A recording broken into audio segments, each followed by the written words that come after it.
Thank you. Allow me to introduce you to one of my best friends. His name is Lonnie.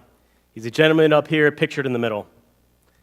Lonnie is 53 years old today, a single father of two beautiful 17-year-old twin boys who are headed to college this fall. Lonnie has a good job, and he leads a commendable life. But this wasn't always the case. 34 years ago, at the onset of the Reagan War on Drugs in 1982, Lonnie did something that many 19-year-olds do. He bought and smoked some marijuana. Let me tell you the result of that decision that he made in 19. A complete inability to secure worthy employment outside of hourly day labor for 31 years, not even bagging groceries. Homelessness for 7 years. A felony record that didn't allow him to vote for the first African-American president and a fellow South Side of Chicago resident. A single nonviolent drug crime when he was 19 years old resulted in a 31-year oppression.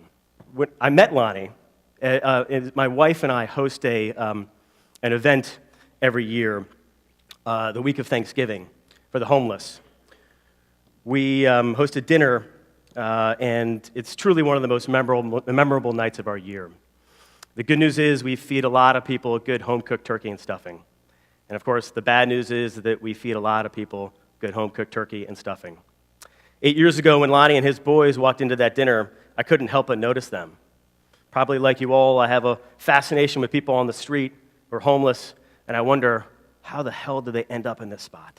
But looking at this beautiful family, I really had to wonder that. So I walked up to Lonnie and his boys and got to know them a little bit. And over the ensuing 8 years, my wife and I have been involved in helping them overcome barriers and tackle obstacles and help support them financially as needed.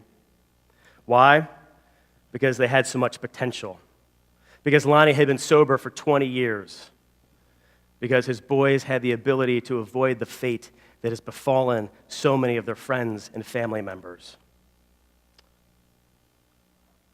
So, 3 years ago, I picked up the phone and I called the CEO of a large construction company in Chicago who I've known for years. I told him about Lonnie, and I asked him if he would consider taking a chance on Lonnie. I was honest about his felony background, but I told him I thought he had some real construction-related talent. And that CEO took that chance. And today, Lonnie has a great job as a project engineer at that construction company. He has a good salary and benefits for his family. All it took was one phone call and someone on the other end of the line being willing to see past the stupidity of our correctional system and our war on drugs. And so recognizing how challenging it was for Lonnie to overcome his felony record and seeing that same fate plague many minorities in the communities where I work, I decided that I had a new purpose in life. That was fighting like hell to help people who had earned that second chance in life get access to that new lease on life. And so as I transitioned my career after building and selling a solar energy company, I decided that my next career was going to be something that aligned with that purpose. And in the end, I decided I was going to go into the world of legalized marijuana. In the process of that transition, as you can probably imagine, I've answered a lot of questions. And I've had a lot of explaining to do. Like, how could I go from an industry as clean and green and fast-growing as solar energy to something as murky and controversial and federally illicit as marijuana? And I've answered questions like, what are you going to tell your children you do for a living? Drug dealer? And, dude, can you score me some weed? And, dude, do you guys have any of that Maui Wowie? I get that one a lot, actually. And people are going to think you're a pothead. Are you okay with that? And so, after lots of trepidation, hesitation, and contemplation, I've decided that I'm proud of my new mission, and I'm coming out of the grow house.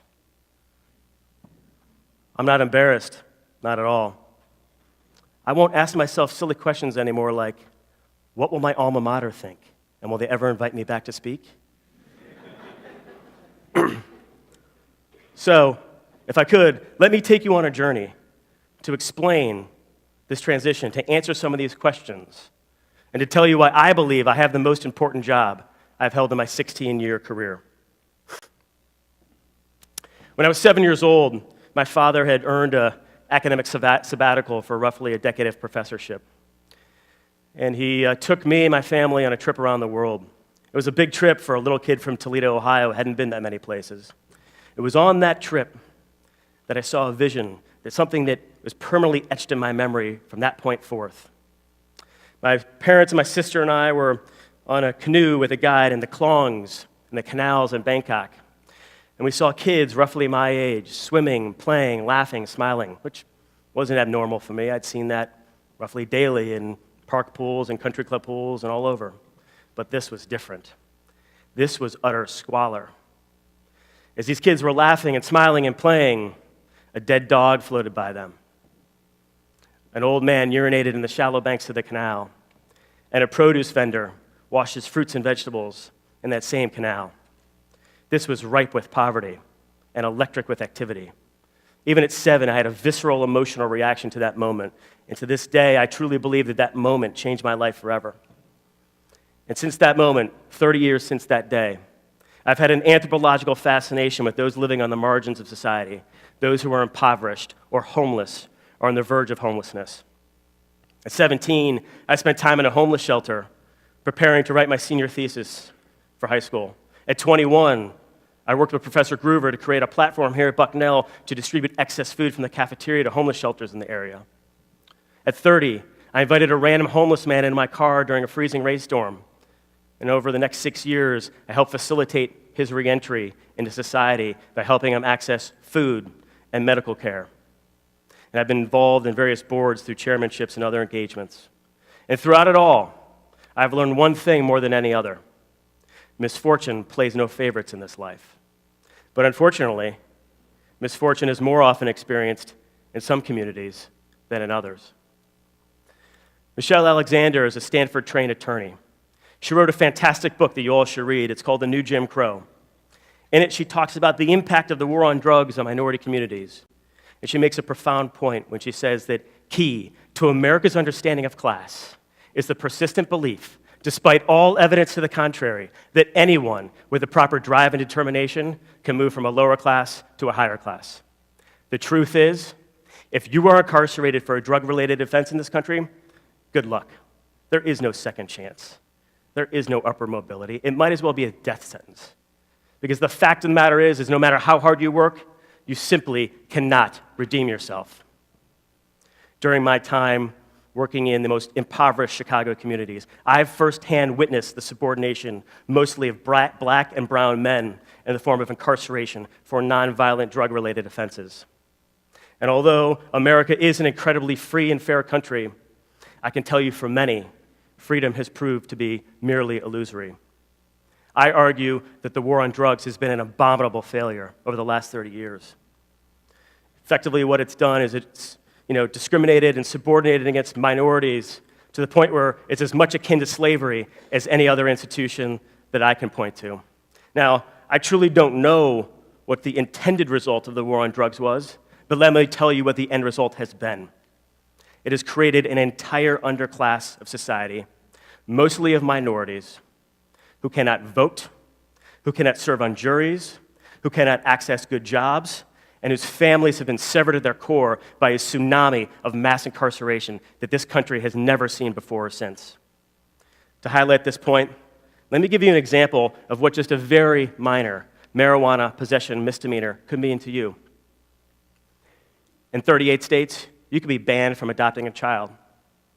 In 28 states, you could lose all federal financial aid. In 20 states, you could lose any state license that the state would issue. And in 46 states, you can be banned from public housing. All that for a plant that the Drug Enforcement Agency and an administrative judge who was tasked with this assignment named Francis Young determined was less toxic than a potato. Yes, in fact, do you know that if you ate 10 potatoes in one sitting, it could kill you? It could be toxic? It would take 1,500 pounds of marijuana to do the same thing. When Ronald Reagan took office, there were 750,000 people in this country under the supervision of the correctional system. Today, I'm sad to report, that according to the U.S. Bureau of Justice Statistics, there are 7 million people under the supervision of the U.S. correctional system. Of that, 61% are minority. Yet only 30% of our country is minority. Even more alarming, frankly, is the fact that America is 5% of the world's population and 25% of the world's incarcerated population. We are indeed the incarceration nation. In 2014, 619,000 people were arrested in this country for marijuana possession.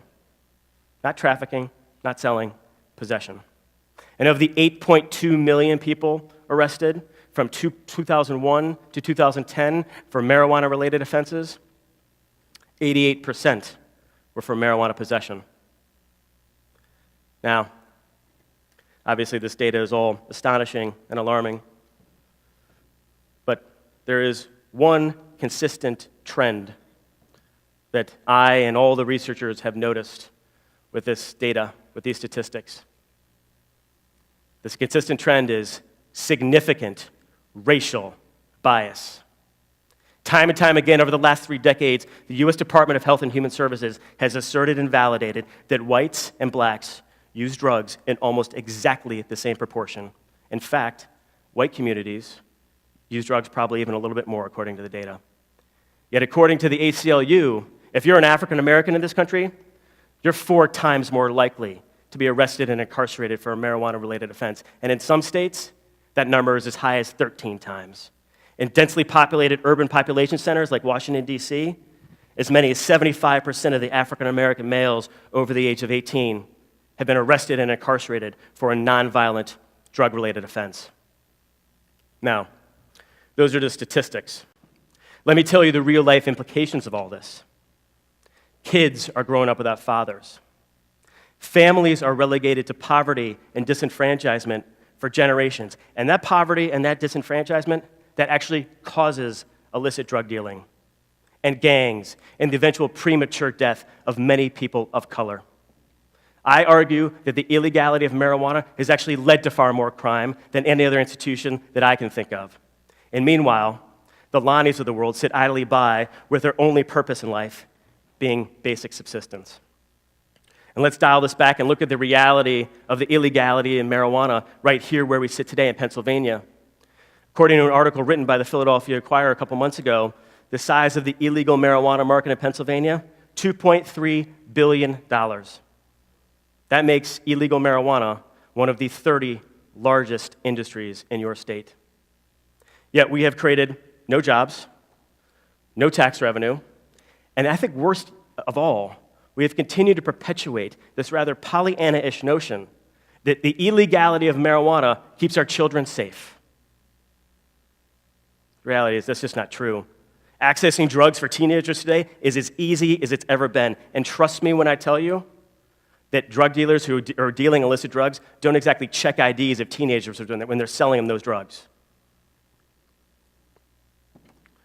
So, what does this all mean? Obviously, it's alarming, it's hurtful, it's fascinating.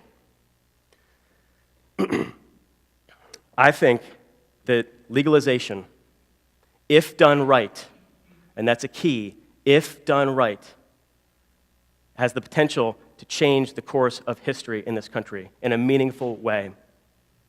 There are so many reasons to do this, and I've talked about a lot of them, obviously. But the key thing to know is that this drug does impair you, and I acknowledge that. But I think with legalization, we can appropriately extinguish the black market and better protect our children. And I think because this drug does impair people, that it should be studied and tested by independent labs. Frankly, the lack of federal governance and regulation has given birth to an edible marijuana industry that distributes shameful products. I don't know if you've ever seen these products, but they lack proper dosages. They lack proper labeling. They look like exact replicas of candy that my 5-year-old would steal out of my desk drawer. It is shameful. But the reason that has existed is because the federal government has not overseen this. That is the challenge. That is the flaw. I believe the federal government should step in and deschedule marijuana. It should come to the table with serious research dollars on this plant and put forth a standard regulatory framework on labeling and dosage counts. After all, 147 million people in this country live in a state where marijuana is in some capacity legal to be consumed. Seriously? Who are we kidding by continuing to play this cat and mouse game with marijuana? In fact, I would argue the only people benefiting from the illegality of marijuana are sketchball drug dealers and teenagers. Now, I'd like to go back to those questions that were asked of me during my transition, and I'm going to answer those, and you can validate for yourself if you agree with my responses after hearing my talk today. As to what I'm going to tell my children, I'm going to tell my children that their father is fighting one of the biggest civil rights injustices ever levied against a minority class in this country, and he stands up for what he believes in, and he believes that all people, regardless of race and social class, deserve a second chance in life and deserve their voices to be heard.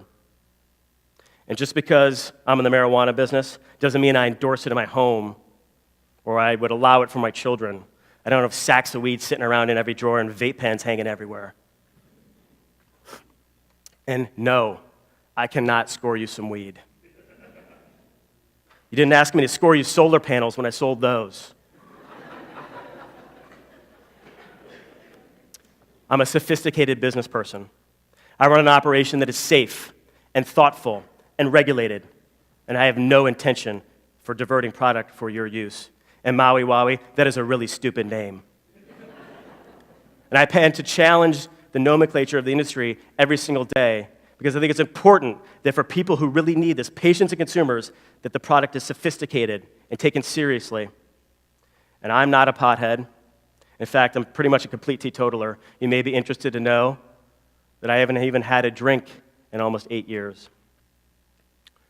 And I tell you something, though. I am addicted to a drug. It just comes in a different form. I'm addicted to making people happy. I'm addicted to people who don't have a voice in our society. I'm addicted to giving them a voice. I'm addicted to fostering and nurturing second chances for those who have earned it. And it's because of those addictions that I've decided to make the pursuit of legalization of marijuana my next career choice. Thank you.